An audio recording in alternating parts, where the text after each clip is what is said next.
Uttarandhra teacher MLC ఫలితాలపై ఉత్కంఠ కొనసాగుతోంది. తొలి ప్రాధాన్యత ఓట్లలో ఫలితం తేలలేదు. దీంతో రెండో ప్రాధాన్యత ఓట్ల లెక్కింపు అనివార్యమైంది. పీఆర్టీయూ అభ్యర్థికి 6,927 ఓట్లు, ఏపీటీఎఫ్ అభ్యర్థికి 6,096 ఓట్లు, యూటీఎఫ్ అభ్యర్థికి 5,684 ఓట్లు పోలయ్యాయి. ప్రధాన అభ్యర్థులు రఘువర్మ, గాదె శ్రీనివాసుల మధ్య 331 ఓట్ల వ్యత్యాసం ఉంది. రెండో ప్రాధాన్యత క్రమం ఓట్లను కాసేపట్లో లెక్కించనున్నారు.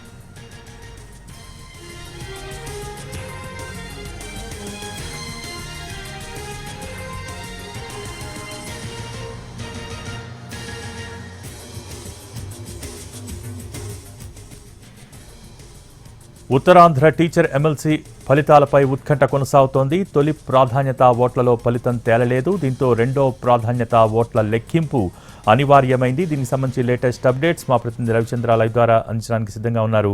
రవిచంద్ర, ప్రస్తుతం దీనికి సంబంధించిన అప్డేట్స్ ఏంటి? భోగి ఊహించినట్టుగానే ఉత్తరాంధ్ర ఉపాధ్యాయ ఎమ్మెల్సీ ఎన్నికల్లో ఫలితం దోబూచులాడుతోంది.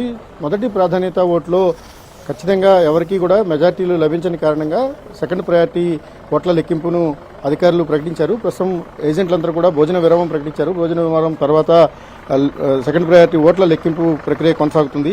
ఇప్పటికున్న ఓట్లను బట్టి చూసినప్పుడు దాదాపు 20,700 పైన ఓట్లు పోలైతే ఇందులో ప్రధాన పార్టీల అభ్యర్థులకు 18,000 పైగా ఓట్లు వచ్చాయి.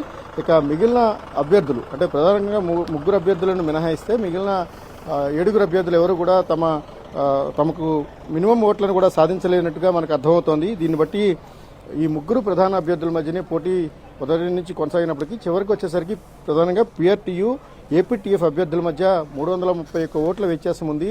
సెకండ్ ప్రయారిటీ ఓటింగ్లో కూడా వీరిద్దరి మధ్యనే హోరాహోరీ నడిచే అవకాశం కనిపిస్తోంది.